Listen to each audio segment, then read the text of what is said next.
আসসালামু আলাইকুম, good morning. আজকে অনেক দিন পর একটা ব্লগ নিয়ে হাজির হলাম। খুব ইনফর্মাল থাকবে অ্যাজ ইউজুয়াল। আমি এখন আমার ব্রেকফাস্ট রেডি করে নিব। আর আমার ব্রেকফাস্ট থেকে ভাববে না যে ডায়েট করছি বা সামথিং, এরকম কিছুই না, কজ আমার কোনো ঠিক নেই।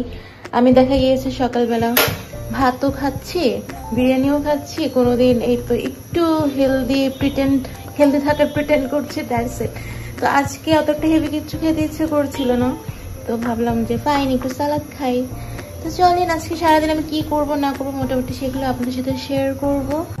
আমার ওয়াটার পটটা ফিল আপ করে নিয়েছি। আমি ট্রাই করি প্রতিদিন অ্যাটলিস্ট 2 থেকে 2.5 লিটার পানি খাওয়ার, বিকজ ইটস ভেরি ইম্পর্ট্যান্ট। এটার ইম্পর্টেন্স নিয়ে তো আসলে বলার কিছু নেই।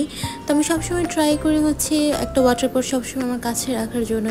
একটু কাজ করবো, একটু খাবো, তো এভাবে দেখা গিয়েছে সারাদিনে মোটামুটি বেশ ভালো পরিমাণে পানি খাওয়া হয়ে যায়। আচ্ছা, আমি ভেবেছিলাম যে আমি শসাটাও খাবো, কিন্তু আমি আমার শসা পিল করার যে মেশিনটা সেটা খুঁজে পাচ্ছি না। সো আমার ব্রেকফাস্ট থেকে এখন শসা বাদ।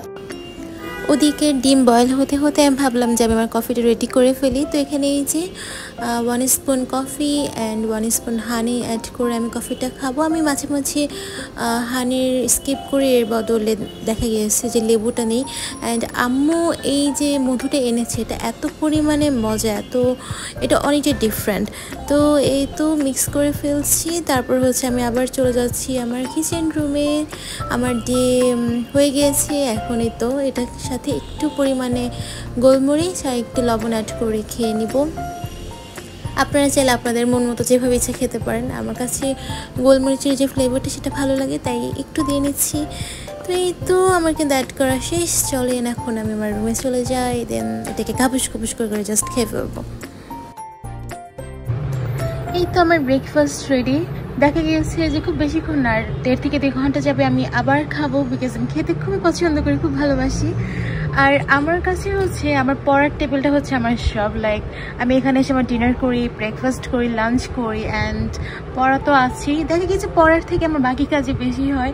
আর আমার সামনে ফাইনাল শুরু, তো যে কারণে এখন থেকে একটু একটু করে পড়ালেখা শুরু করতে হবে। আচ্ছা, আপনারা কে কোন ডিপার্টমেন্টে আছেন বা কে কোথায় জব করছেন বা কার স্টুডেন্ট আছেন, আমাকে চাইলে কিন্তু জানাতে পারেন। তো চলেন আমার সাথে আপনার ব্রেকফাস্ট। আচ্ছা, যেটা বলছিলাম, এখানে আমি হালকা একটু গোলমরিচ আর লবণ অ্যাড করে নিয়েছি, আপনারা যেটা অলরেডি দেখে ফেলেছেন। তো চলেন শুরু করি। আমার পরের টেবিলের এই সাইডটা আমার বেশ পছন্দের, বিকজ পাশে বারান্দা আছে অ্যান্ড বারান্দায় বেশ কিছু প্ল্যান্টস আছে। আমি আপনাদের অন্য একটা ভিডিওতে একদিন ডিটেলস দেখিয়ে দিব যে কীভাবে এই গাছপালাগুলো আমি ডেকোরেট করেছি। আর দেখা গিয়েছে যে এদিক থেকে সানলাইট এত ভালো পরিমাণে আসে যে আমার রুমে আর এক্সট্রা করে লাইট জ্বালানোর কোনো প্রয়োজন হয় না। তো আমি খেতে খেতে আমি আমার পড়াগুলোও একটু দেখছি। আর আমার ভিডিওটি যদি ভালো লেগে থাকে তাহলে চাইলে সাবস্ক্রাইব করে দিতে পারেন, এতে করে আমার নেক্সট ভিডিওগুলো আপনাদের কাছে চলে যাবে। আমার এরকম ডেইলি ব্লগ দেখা গিয়েছে যে আগে একটু করা হতো, বাট এখন একদমই কম করা হয়, বিকজ আমার কাছে মনে হয় আমার লাইফে এইসব দেখে মানুষের কি হবে। তো একটু ট্রাই করে একটু ইনফরমেটিভ ভিডিও দেওয়ার, বাট তারপর মাঝে মাঝে দেখা গিয়েছে সবসময় তার পসিবল হয় না, সো ডেইলি ব্লগ দিয়ে কাজ চালিয়ে দিতে হয়। আমি ট্রাই করি একটু আমার শপিং ব্লগগুলো, তারপর কোথাও ঘুরতে গেলে সেগুলো আপলোড দেওয়ার। আমার চ্যানেলে আছে, আপনারা কিন্তু চাইলে চেক করতে পারেন। আই হোপ সেগুলো আপনাদের কিছুটা হলেও কাজে দেবে। এই তো আমার coffee ready, my most favourite. And এই যে কিউট কাপটা দেখতে পাচ্ছেন বা মগটা দেখতে পাচ্ছেন, এটা আমাকে গিফট করেছে সিনথিয়ার ফ্রেন্ড অদ্রি। আচ্ছা, তো চলেন কফি খেতে খেতে আপনাদের সাথে একটা জিনিস শেয়ার করি, সেটা ড্রেস ডিজাইনিং। আমার ব্যাপারটা আমি রেডিমেড ড্রেসের থেকে নিজে কাপড় চুজ করে ডিজাইন দিয়ে ড্রেস বানানোটা বেশি পছন্দ করি। এতে করে দেখা গিয়েছে যেমন ডিজাইনটা আপনি পছন্দের মতো দিতে পারছেন, তেমন ফিটিংটাও কিন্তু খুব ভালো হচ্ছে। আপনারা যেভাবে মন চায় বানাতে পারবেন। আচ্ছা, আমার কাছে মনে হয় আমি বেটার এটা নিয়ে যদি আরও ডিটেইলসে আপনাদের সাথে শেয়ার করি সেটা ভালো হবে। আমি একটা আলাদা ব্লগ এটার জন্য বানাবো। এই তো এখানে বেশ কিছু কাপড়, এটা একটা পার্ট, এটা একটা পার্ট, দেন এখানে কিছু টাসেল আছে, লেস আছে, এগুলো দিয়ে আমি ড্রেসটা মেক করবো। আমি এটা অন্য একটা ভিডিওতে আপনাদের সাথে শেয়ার করব।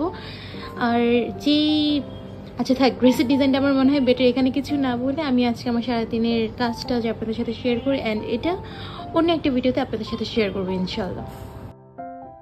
সকালে ব্রেকফাস্ট করার পর হচ্ছে আমার কয়টা তখন আনুমানিক 12টা-1টার মতো বাজে। আমার ক্ষুধা লেগে গিয়েছিল, অলমোস্ট লাঞ্চ টাইম। তো পরে দেখলাম যে আম্মু এখানে পরোটা খাচ্ছিল মাংস দিয়ে। পরে এই তো আম্মুর সাথে বসে গেলাম, ভেবেছি যে একটু খাবো, তো আমি দাঁড়িয়ে একটুখানি খেয়েছি। পরে দেখলাম যে না, এটা অনেক বেশি মজা লাগছে। এরপর হচ্ছে আমি আমার প্লেট নিয়ে জাস্ট বসে যাই। আর আমি ওই যে বললাম আমার খাবার দাবারের কোনো ঠিক ঠিকানা নেই। আমি লাঞ্চ করি একটায়। আমার লাঞ্চের ব্যাপারটা হচ্ছে pre lunch, lunch, post lunch, এরকম একটা ব্যাপার থাকে। তো এই তো এত বেশি মজা হয়েছিল। আমাদের আজকে লাঞ্চের মেনুতেও এইটা ছিল। আর আমার আম্মুর একটা বিশেষ ব্যাপার হচ্ছে, দেখা গিয়েছে যে গরুর মাংস রান্না করলো, খাসির মাংস, মুরগির মাংস, যেটা রান্না করুক না কেন, দেখা গিয়েছে যে শেষের দিকে যখন প্রায় মাংস শেষ হয়ে আসে, তখন যত প্রকার মাংস আছে সবগুলোকে অ্যাড করে সেটাকে অনেক সুন্দর মতো জাল দেয়। অ্যান্ড জাল দেওয়ার পরে খেতে মারাত্মক লাগে, মনে হয় যে মাংসের খিচুড়ি, এমন একটা অবস্থা। তো এই তো এরপরে হচ্ছে সেদিন ছিল জুম্মা, শুক্রবারে আব্বু নামাজ থেকে চলে আসবে। তো আমি এর মাঝখানে হচ্ছে খাবার দাবার গরম করে টেবিলে নিয়ে আসছি, মানে নিয়ে যাব। রান্নাবান্না তো আম্মুই করে, আর আমি হচ্ছে একটু সার্ভ করে দেওয়া বা ডেকোরেট করার ব্যাপারটা আমি করি, বা আমার ছোটো বোন, আমরা দুজন মিলেই করি। অ্যান্ড পাশেই তো ভাত বসিয়ে দিয়েছি। এই তো এক এক করে এক একটা আইটেম গরম করেছি। আমার কিন্তু অলমোস্ট পেট পুরো ফুল, বিকজ যেহেতু আমি একটু পরোটা খেলাম। তো দেখা গিয়েছে এরপর আমি লাঞ্চ করতে করতে, যেটা রিয়েল লাঞ্চ, ওটা করতে করতে প্রায় 4টা-5টার মতো বেজে গিয়েছে।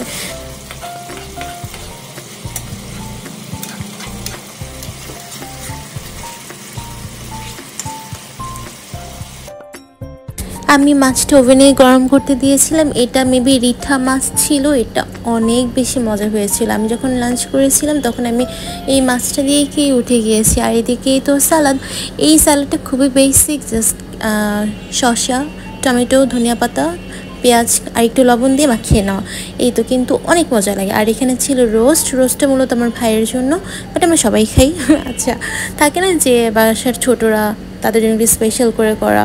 তারপরে তো এখানে ছিল পোলাওটা আগের দিনের ছিল। তো এই তো এখানে অল্প একটু ছিল। আমার ভাই হচ্ছে শুধু পোলাও খাবে, আর আমরা সবাই ভাত খাবো। তো এর জন্য ওর জন্য জাস্ট একটুখানি গরম করা। তো এই তো মোটামুটি আমাদের কিন্তু লাঞ্চ রেডি। এখানে তো সালাদ, মাছ, ডিম ভুনা, তারপর হচ্ছে এটা খাসির মাংস, খাসি অথবা গরু ছিল, তার হচ্ছে রোস্ট অ্যান্ড পোলাও আমার ভাইয়ের জন্য, আর আমরা সবাই ভাত খাবো। তো এই তো তখন হচ্ছে আব্বু নামাজ থেকে আসেনি, তো আমি এটাকে একটু ঢেকে রাখলাম। আর এই যে বিশাল একটা যে ঢাকনা, এটা যে কতটা কাজের, দেখা গিয়েছে একটা সিঙ্গেল ঢাকনা না দিয়ে এরকম বড় একটা ঢাকনা দিয়ে সব খাবার ঢেকে দেওয়া যায়। এটা খুবই হেল্পফুল, খুবই কাজের। এরপর হচ্ছে আমার লাঞ্চ শেষে, আমি লাঞ্চ করাটা দেখাইনি। লাঞ্চ শেষে হচ্ছে আমার মিষ্টি আর দই খেতে ইচ্ছে করছিল। আমি মিষ্টি ফ্রেক পার্সন একদমই না, কিন্তু এটার যে মিষ্টির কনসিস্টেন্সি সেটা একটু কম ছিল। তো এই তো আমার দই খুব পছন্দ, তো মিষ্টি আর দই দিয়ে খেয়ে শেষ করে দিয়েছি। তো রাতে কী খেয়েছি সেটা আজকে আমার দেখানো হয়নি। তো যাই হোক, আমার আজকের ভিডিওটা মোটামুটি এতটুকুই। যদি আমার ভিডিওটা ভালো লেগে থাকে তাহলে চাইলে সাবস্ক্রাইব করে দিতে পারেন। আর হ্যাঁ, কার দই মিষ্টি ফেভারিট বলেন তো? দই আলাদা করে কার মিষ্টি পছন্দ, আলাদা করে কার দই পছন্দ, অ্যান্ড দুটো একসাথে কাদের পছন্দ আমাকে জানাবেন। এরপরেই তো আমি আমার কাজ করতে করতে এখন বিদায় নিচ্ছি। আপনারা সবাই ভালো থাকবেন, সুস্থ থাকবেন। আসসালামু আলাইকুম।